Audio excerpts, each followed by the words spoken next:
বলাগড়ের নাটাগড়ে হয় তালশাঁসের মেলা। শুনতে অবাক লাগলেও এই মেলায় হরেক জিনিসের সঙ্গে তালশাঁসের আকর্ষণ বেশি থাকে। বাবা লোহাজন ভক্তরা শিবের উপাসনা করেন এই নামে। মন্দিরে প্রতি শনি ও মঙ্গলবার সারা বছর পুজো হলেও বৈশাখ সংক্রান্তিতে এখানে বার্ষিক পুজো মেলা অনুষ্ঠিত হয়। 3 দিন ধরে চলে মেলা। বৈশাখী সংক্রান্ত ভোর থেকেই বাঁক কাঁধে বাবা লোহাজনের মাথায় জল ঢালতে লম্বা লাইন পড়ে। পুজো দেওয়ার জন্য ভক্তদের ভিড় উপচে পড়ে। যে মেলা অনুষ্ঠিত হয় তা তালশাঁসের মেলা নামে পরিচিত। কাঁচা তাল কেটে তা থেকে বের করা হয় সুস্বাদু মিষ্টি জল ভরা তালের শ্বাস। আর এই মেলায় যারা আসেন তারা আগ্রহের সঙ্গে কিনে সকলেই প্রায় তালশাঁস কেনেন। তালের কাঁধি নিয়ে বসেন বিক্রেতারা। কয়েক শতাব্দী প্রাচীন এই মেলায় স্থানীয় 22টি গ্রামে পুজো দেওয়াকে কেন্দ্র করে শোভাযাত্রা অনুষ্ঠিত হয়। শোভাযাত্রা সহকারে পুজো দেন গ্রামের মানুষেরা। সেরা 3টি শোভাযাত্রাকে পুরস্কৃত করা হয় পুজো মেলা কমিটির পক্ষ থেকে। স্বভাবতই দিন দিন মেলার জৌলুস বৃদ্ধি পাচ্ছে। মেলায় তালশাঁস ছাড়াও বাদাম জিলিপির দোকান ও খেলনার সামগ্রী সহ খাবারের দোকান বসে।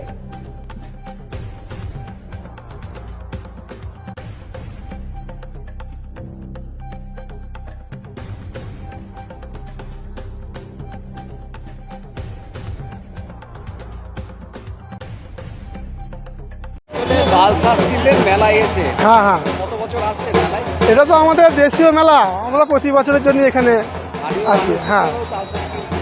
হ্যাঁ, এটা তালের কি উপকার? তালের উপকার সাথে জানি না, এটা বছরে একদিন আসি আমরা তালশাঁসের মেলা। এই মেলাটার উপলক্ষে তালশাঁসের মেলা এই হিসাবে আমরা এটা নিয়ে যাই। চারিদিকেই তালশাঁস হয়েছে। হ্যাঁ, চারিদিকেই তালশাঁস। এটা কি ভালো মনে হলো এখানে তালশাঁসগুলো? হ্যাঁ, এখানে তালশাঁসগুলো ভালো মনে হলো? ভালো বলতে কি, সবই ভালো। আপনার নাম? গোপাল বর্মন। তালশাঁসের মেলায় প্রচুর তালশাঁস রয়েছে। কত করে বিক্রি করছেন পার পিস? 5 টাকা পিস। একটা 5 টাকা দিচ্ছেন। খরিদ্দার কিরাম? ওই খরিদ্দার মেলার দিনেই ভালোই হয়। আপনি কি এবছর প্রথম না এর আগে? না, এর আগের 10 বছর বিক্রি করেছি। 10 বছর। আর এই তালগুলো সংগ্রহ করেন কোথা থেকে? তাল তাল কোথেকে আনেন? ধরো আমাদের বাগান আছে। বাড়ির কাছে আপনার? হ্যাঁ, গাছের নয়, এদিক ওদিক থেকে নিয়ে আসি বাগান থেকে কেটে। আজকে বেচে কেনা কেমন হচ্ছে? বেচে কিনা ভালো। কটা থেকে বসেছেন? ওই 6টা থেকে সকাল। এই থেকে কেটে যাচ্ছেন? কটা পর্যন্ত চলবে? এখনো মোটামুটি 7টা পর্যন্ত চলবে। আপনার নাম? গৌতম রায়। বাড়ি? বাড়ি দিগড়া, নাটাগড়। নাটাগড় দিগড়া। কোন স্থানটা কিভাবে প্রাধান্য পেল? প্রাচীন লোকশ্রুতির ধারা অনুযায়ী বাবা লোহাজনের এই স্থান, যা লোকশ্রুতি পাওয়া যায় তা হলো এমনই। কোনো এক সময় কালনার জাপটের এক গোবৈদ্য সেই সময় এখান দিয়ে যাতায়াত করতেন। তিনি একদিন দেখতে পান সাদা ঘোড়ায় করে কোনো এক সাধক চলে গেল, আর তিনি তাকে দেখতে পাননি। সেই অবস্থায় তিনি বাড়ি ফিরে যান এবং সেই দিনই রাত্রে সেই সাধক, যার নাম ভারতী গোস্বামী, তাকে স্বপ্নে দেখা দেন এবং তিনি বলেন যে ওই জায়গায় একটা সাধনা স্থল আছে, সেইটা খুঁজে বাবা নোয়াজনের পুজোর ব্যবস্থা করতে।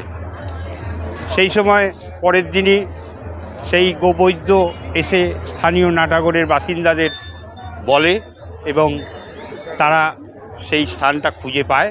সেই স্থানেই এই মেলা বা বাবা নোয়াজনের পুজো এখনও প্রচলিত হচ্ছে। আমার নাম অশোক কুমার কর্মকার। পুজোটা বাবা নজনের পুজো। এই পুজোটা সোমরা 1 নম্বর অঞ্চলে এটা অনুষ্ঠিত হয় এবং সোমরা 1 নম্বর অঞ্চলে যতগুলো গ্রাম আছে 13টা বুথ আছে সেই গ্রামের পুজো এটা। এবং শুধু এই গ্রামের না, বিভিন্ন গ্রাম থেকে এখানে পূজা আসে। সকালে আপনার ভোর 4টা থেকে পূজা শুরু হয় এবং রাত 12টা থেকে আমাদের এখানে যে বাবার মাথায় জল ঢালার একটা রেওয়াজ চলে।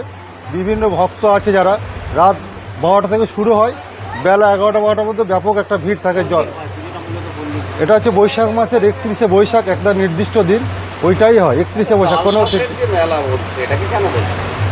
আমরা ছোটোবেলা থেকে দেখেছি এবং অনেক প্রাচীন মেলাটা, তখন এত বিভিন্ন মেলায় দোকান আসতো না। শুধু এখানে তালের শ্বাস নিয়ে এই মেলাটা শুরু হয়। তখন বিকালে 6টার মধ্যে ক্লোজ হয়ে যেত, বন্ধ হয়ে যেত। এখন সেটা অনেক উন্নয়ন হয়েছে, এখন মানুষ অনেক সমাগম হয়েছে। 20,000-এর বেশি এখানে মানুষের সমাগম হয় মেলা। অফিসিয়ালি 2 দিন মেলাটা থাকে, কিন্তু 4 দিন মেলাটা আমরা নিয়ে যাই। আর এই আমাদের 3টের পর থেকে 4টা থেকে শোভাযাত্রা, 22টা ক্লাব থেকে 23টা ক্লাব থেকে পুজো আমাদের এখানে আসে। এবছরও বাড়বে। প্রতিযোগিতা থাকে আমাদের ফার্স্ট সেকেন্ড থার্ড একটা আমরা প্রাইজও রাখি। আর তারপরে যতগুলো ক্লাব আছে সবাইকে আমরা সান্ত্বনা পুরস্কারও দিই। হ্যাঁ, আমার নাম মানব কুমার দাস, আমি যুগ্ম সেক্রেটারি, এবং আমার সাথে আরেকজন আছেন, তিনি হচ্ছেন নবকুমার দাস।